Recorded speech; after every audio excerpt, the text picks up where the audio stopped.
a woman set on fire. It's just a nightmare for this family. The search for who doused a 20-year-old woman with gasoline and struck a match while she was leaving the grocery store. Then, Starbucks on strike. Why a barista protest at the major coffee chain has now spread to North Carolina. I've got your hour-by-hour temperature forecast for Christmas Day. Then, the timing of our next rain chances and how it could impact your travel plans. And let's start with that by taking a live look outside. It has been a pretty chilly start to this Christmas holiday so far. Thank you for joining us. I'm Dan Haggerty. Temperatures will dip into the low 30s tonight as Santa continues his journey across the globe. Let's go to meteorologist Amy Wilmoth. She joins us with your holiday forecast. At least it's going to be dry on Christmas Day. At least it looks that way, Amy. That's right. It'll be dry on Christmas. The rain has moved out. We had some rain earlier today in our southeastern counties, mainly south and east of Wake County, but all of that is gone. It's going to be dry tonight for Santa's arrival, just hours away, getting closer and closer. This is a live look at North Hills, the shopping center. Things really starting to wind down as people head home and get ready for Santa's arrival. 49 now in Raleigh, so it's getting cooler. It's 38 in Rocky Mount, 40 right now in Fayetteville, 42 in Southern Pines. Let's take a look at where Santa is. We've been tracking him all night here in the Severe Weather Center, just leaving Iceland. We'll continue to track Santa, but shouldn't have any problem getting to North Carolina. We have very quiet weather in the forecast here locally, mostly clear skies.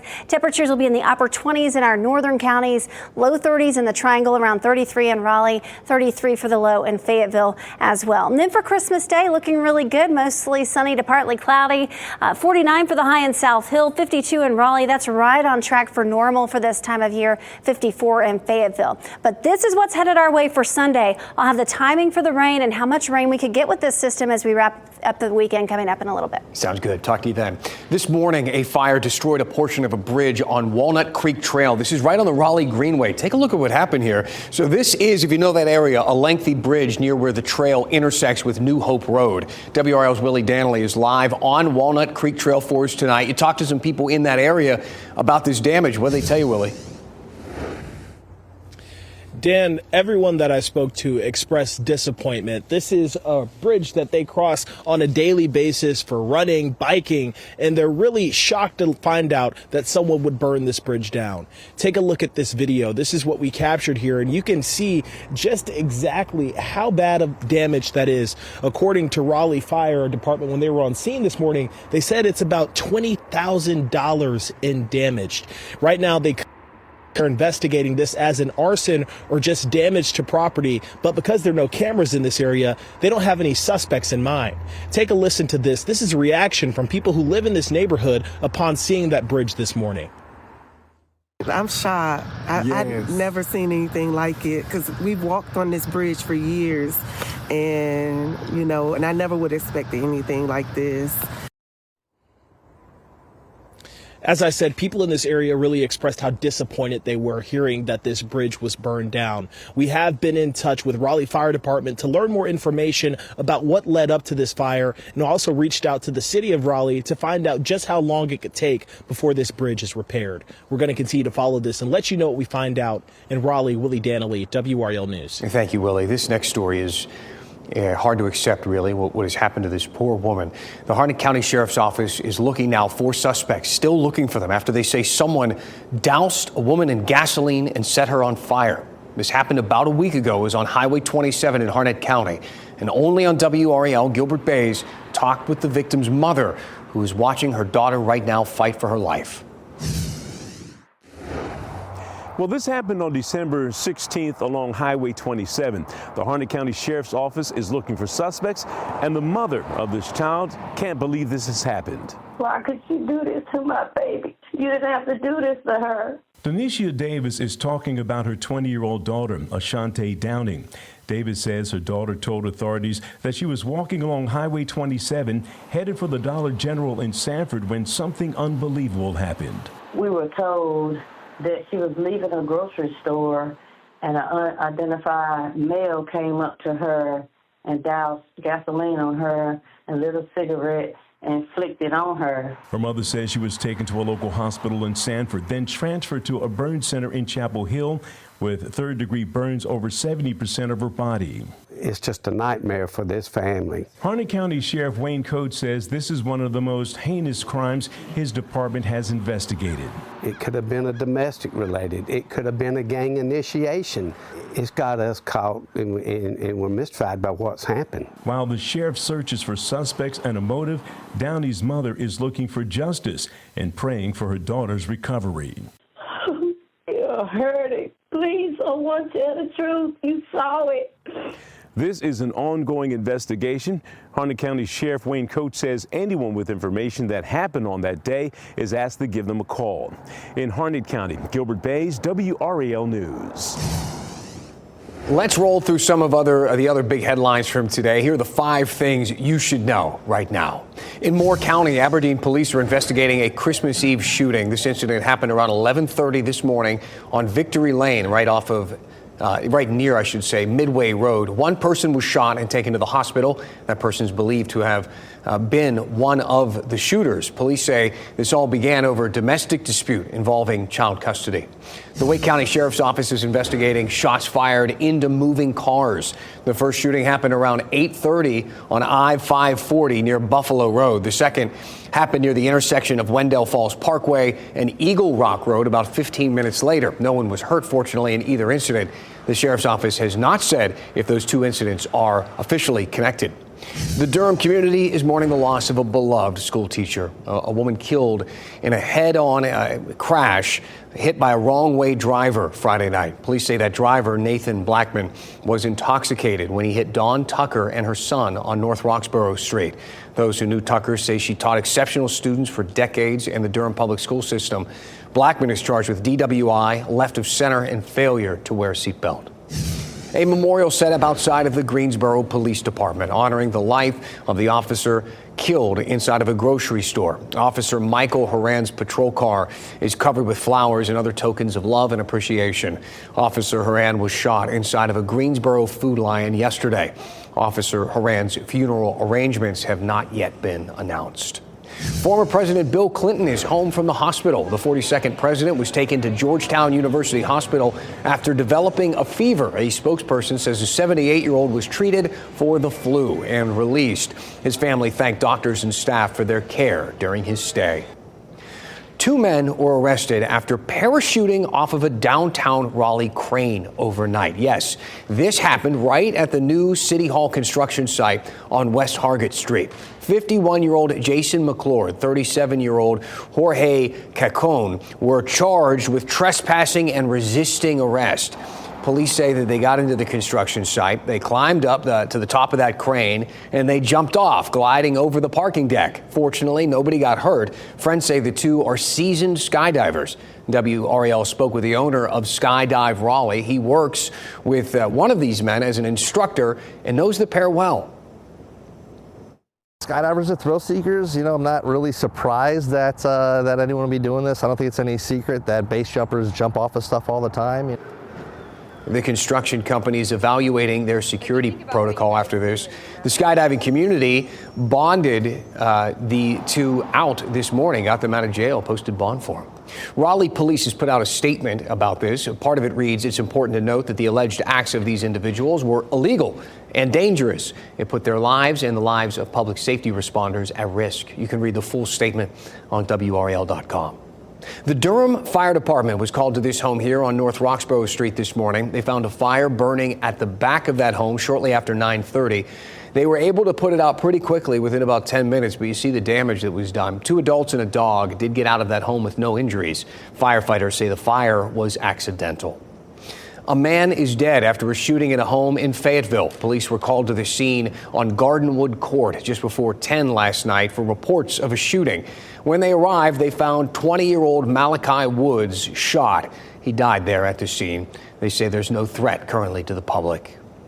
A Starbucks barista strike has expanded to our state here of North Carolina. Today, several Starbucks employees at a location off of Highway 64 in Apex went on strike.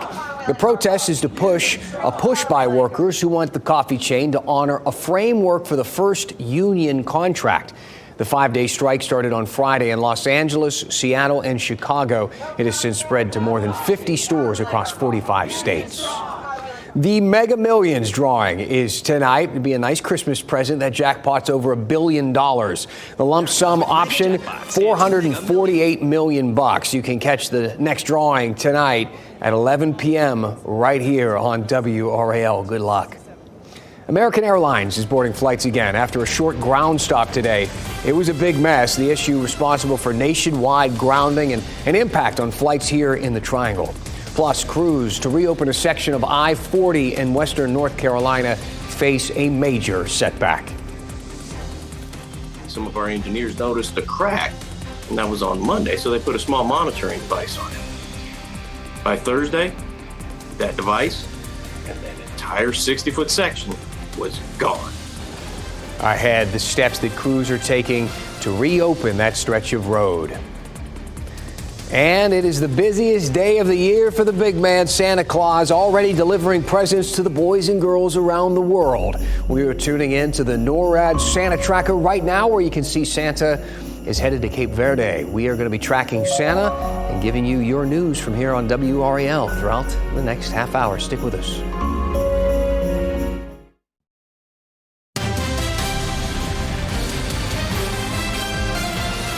Welcome back on this Christmas Eve as we take a live look out at RDU, where the flights are still coming, going at a pretty steady pace tonight. Nearly 50 flights had been delayed today. There was a computer program and a problem that impacted American Airlines, and it complicated the Christmas Eve travel plans for so many, including 11 flights at RDU.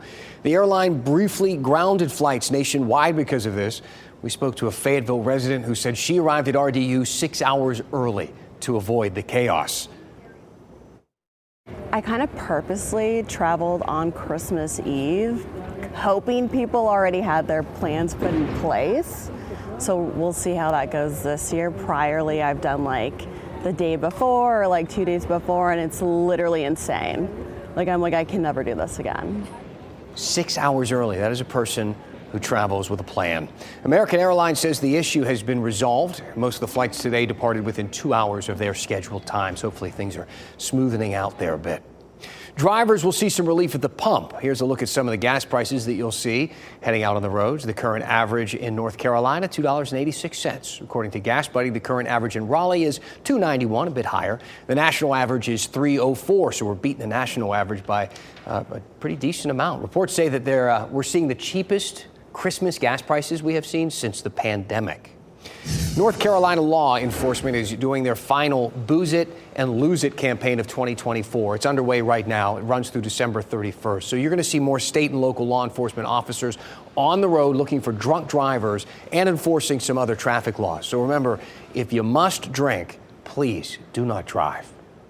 A recall on eggs you should know about, sold here in North Carolina. It's classified right now under a the highest risk level that it can be. The FDA marking these Handsome Brook Farms eggs with what they call a Category 1 recall for salmonella. That means that there is, quote, a reasonable probability that the product could cause some serious health issues or even death if consumed.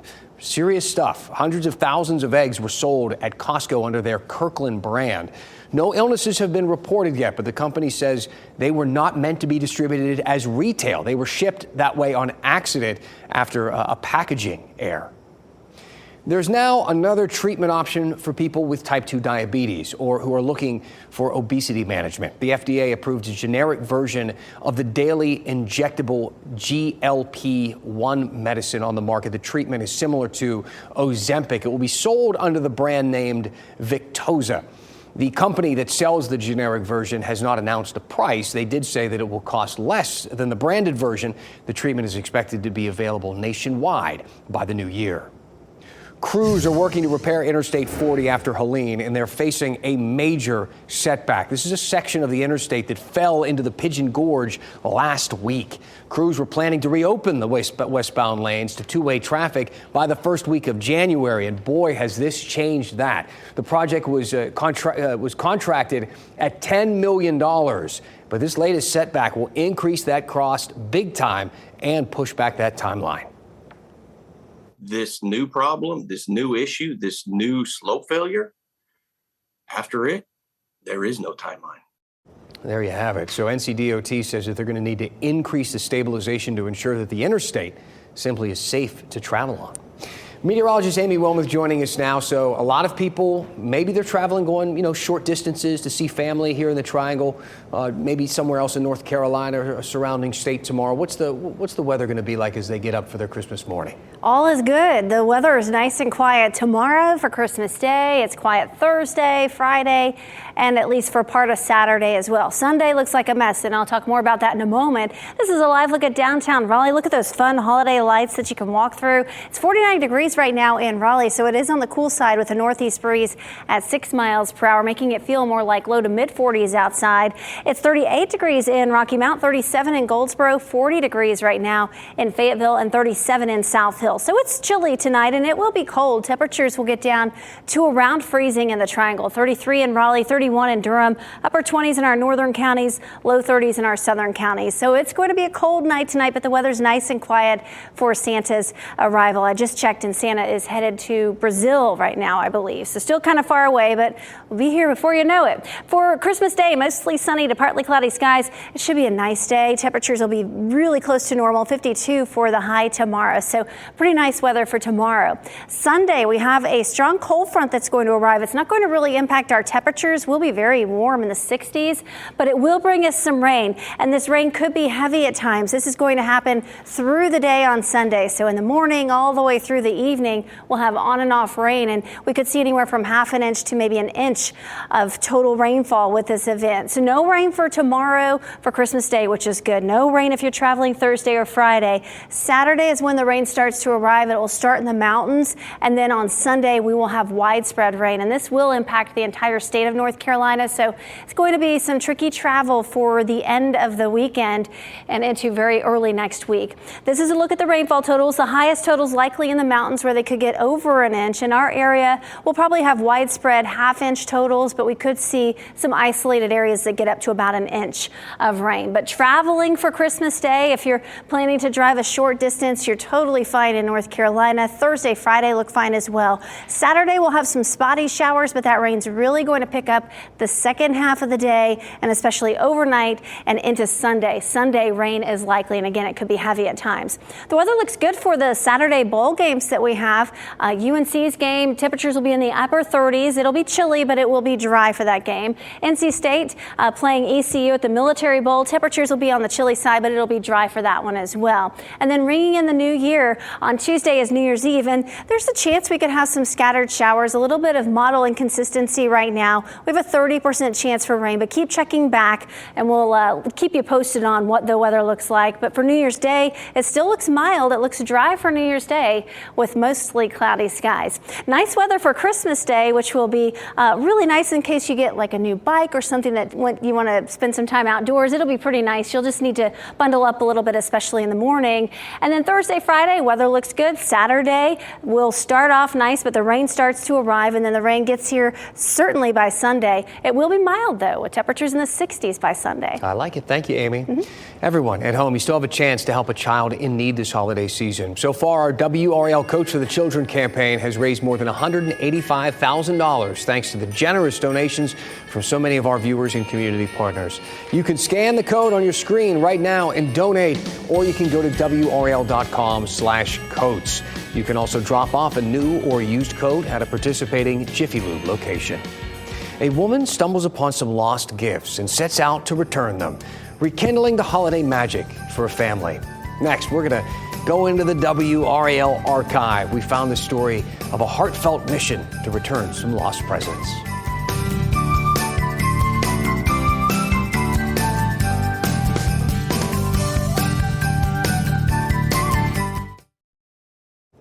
Let's do something that we usually do on Friday nights here at 7 o'clock. Dive into the WRAL archive and dig up a moment of nostalgia. Christmas Eve and Christmas don't